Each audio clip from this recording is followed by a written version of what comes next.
Hello designers, AutoCAD tutorial 3కి స్వాగతం. ఈ వీడియోలో మనం ఆటోక్యాడ్లో డ్రాయింగ్ని డ్రా చేయడానికి ముందు చేసుకోవాల్సిన కొన్ని ఇంపార్టెంట్ సెట్టింగ్స్ గురించి తెలుసుకుందాం.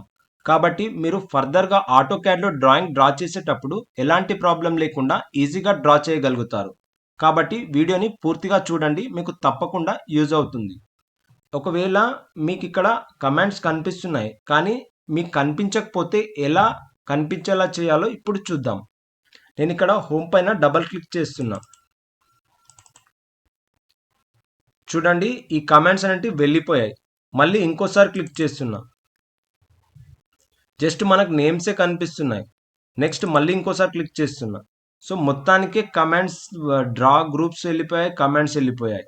సో ఇలా మీకు కొన్నిసార్లు ఇంటర్ఫేస్ కనిపించవచ్చు. నేను అప్పుడు చెప్తాను, డ్రాయింగ్ చేసేటప్పుడు ఇలా ఈ లైన్ కమాండ్ని యాక్టివేట్ చేసుకోండి, లెఫ్ట్ క్లిక్ చేసి అని చెప్తాను. బట్ మీకు అప్పుడు అక్కడ కమాండ్ అనేది కనిపించదు.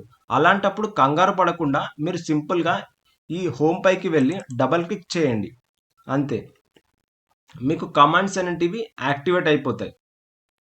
చూడండి, కమాండ్స్ అనేటివి కనిపిస్తున్నాయి. సారీ, యాక్టివేట్ అవ్వవు, విజిబిలిటీలోకి వస్తాయి.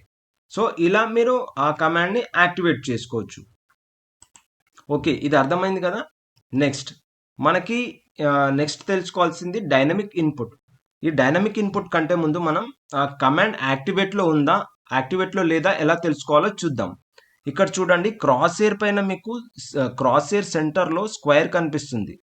స్క్వేర్ కనిపిస్తుంది అంటే మీరు ఏ కమాండ్లో యాక్టివేట్ లేరని అర్థం. ఒకవేళ కమాండ్ యాక్టివేట్ ఉంటే ఈ స్క్వేర్ అనేది వెళ్ళిపోతుంది. చూడండి, నేను లైన్ కమాండ్ని యాక్టివేట్ చేశాను. చూడండి, స్క్వేర్ అనేది వెళ్ళిపోయింది. ఇప్పుడు దీని నుంచి ఎస్కేప్ అవుతే చూడండి, మీకు మళ్ళీ స్క్వేర్ వస్తుంది. ఇలా మీరు కమాండ్ యాక్టివేట్లో ఉందా లేక కమాండ్ యాక్టివేట్లో లేదా ఇలా తెలుసుకోవచ్చు. Next dynamic input. ఈ డైనమిక్ ఇన్పుట్ చాలా ఇంపార్టెంట్. ఎందుకంటే మీరు ఏదైనా డ్రాయింగ్ డ్రా చేసేటప్పుడు సమ్ స్పెసిఫిక్ వాల్యూస్ ఇవ్వడానికి ఈ డైనమిక్ ఇన్పుట్ని యూస్ చేస్తాం. ఇది కొంతమందికి ఆన్లో ఉంటుంది, కొంతమందికి ఆఫ్లో ఉంటుంది. అలా ఆఫ్లో ఉన్న దాన్ని ఎలా ఆన్ చేసుకోవాలో ఇప్పుడు చూద్దాం. చూడండి, సింపుల్గా నేను ఒక లైన్ కమాండ్ని యాక్టివేట్ చేస్తున్నా. ఎంటర్. యాక్టివేట్ చేయగానే నాకు ఇక్కడ స్పెసిఫై ద ఫస్ట్ పాయింట్ అని చూపిస్తుంది. నేను ఫస్ట్ పాయింట్ని యాక్టివేట్ చేశాను. తర్వాత next specify the next point అంటుంది, లేదా ఇక్కడ వాల్యూ ఇవ్వమని చెప్తుంది. ఇది ఎందుకు చూపిస్తుంది? మన డైనమిక్ ఇన్పుట్ అనేది ఆన్ ఉండడం వల్ల ఈ వాల్యూ ఎంటర్ చేయమని చెప్తుంది and specify the next point అని మనకి ఇలా గైడ్ చేస్తుంది. ఒకవేళ మీకు డైనమిక్ ఇన్పుట్ ఆన్ లేదనుకో ఇది చూపించదు. నేను సమ్ 6 వాల్యూ ఇస్తున్నాను, ఎంటర్ చేస్తున్నాను, కమాండ్ నుంచి ఎస్కేప్ అవుతున్నాను. చూడండి, మనకి ఇలా గైడ్ చేస్తుంది డైనమిక్ ఇన్పుట్ ఆన్ ఉండడం వల్ల. ఈ డైనమిక్ ఇన్పుట్ ఒకవేళ ఆఫ్ ఉందనుకో ఎలా కనిపిస్తుందో చూడండి మీరు. నేను ఆఫ్ చేశాను ఇప్పుడు డైనమిక్ ఇన్పుట్ని. మళ్ళీ లైన్ కమాండ్ని ఇక్కడ నుంచి ఆన్ చేస్తున్నా. చూడండి, నాకు ఏం చెప్పట్లేదు, ఏం చూపించట్లేదు. నేను ర్యాండమ్గా వాల్యూస్ ఎక్కడ ఇవ్వాలి, ఏం చేయాలి, మనకు కన్ఫ్యూజ్ అవుతాం. సో మీకు కొన్నిసార్లు నేను డ్రాయింగ్ డ్రా చేసేటప్పుడు ఇక్కడ 6 వాల్యూ ఎంటర్ చేయమంటాను, మీకు అది కనిపించదు.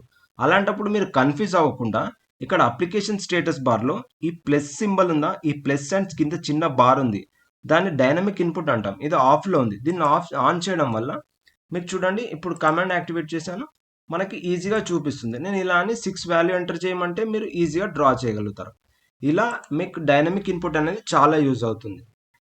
కమాండ్ నుంచి ఎస్కేప్ అవ్వండి. ఒకవేళ మీకు ఇక్కడ కూడా ఈ డైనమిక్ ఇన్పుట్ కనిపించట్లేదు అంటే మీరు ఏం చేయండి, అప్పుడు ఇక్కడ కాస్టమైజేషన్ ఉంది కదా, ఈ 3 లైన్స్ కింద అప్లికేషన్ లెఫ్ట్ సైడ్లో కింద ఈ కాస్టమైజేషన్ పైన క్లిక్ చేస్తే మీకు ఇక్కడ డైనమిక్ ఇన్పుట్ కనిపిస్తుంది. ఇది ఒక్కొక్కసారి టిక్ ఉండకపోతే మీకు అక్కడ కనిపించదు. చూడండి, వెళ్ళిపోయింది. నేను అన్టిక్ చేశాను, మళ్ళీ టిక్ చేయగానే వచ్చింది. ఇక్కడ నుంచి కూడా మీరు యాక్టివేట్ చేసుకోవచ్చు. ఇలా మీరు డైనమిక్ ఇన్పుట్ని ఆన్ ఆఫ్ చేసుకోవచ్చు. ఇప్పుడు మనం ఏమేమి నేర్చుకున్నాం? కమాండ్స్ హైడ్లో ఉంటే ఎలా అన్హైడ్ చేసుకోవాలి అండ్ డైనమిక్ ఇన్పుట్ని ఎలా ఆన్ చేసుకోవాలో తెలుసుకుందాం. ఇప్పుడు మనం ప్యాన్ గురించి తెలుసుకుందాం. ప్యాన్ అంటే ఏంటి, ఆ ప్యాన్ ఎలా యూజ్ అవుతుందో. నేను ఇప్పుడు ఈ 3 లైన్స్ డ్రా చేశాను, నాకు ఇంకా కిందన డ్రా చేయాలి. దీన్ని ఎలా డ్రా చేయాలి అంటే ఇది పైకి జరగాలి కదా. సో దీన్ని పైకి జరపడానికి మన మౌస్లో స్క్రోల్ వీల్ని లాంగ్ ప్రెస్ చేయండి.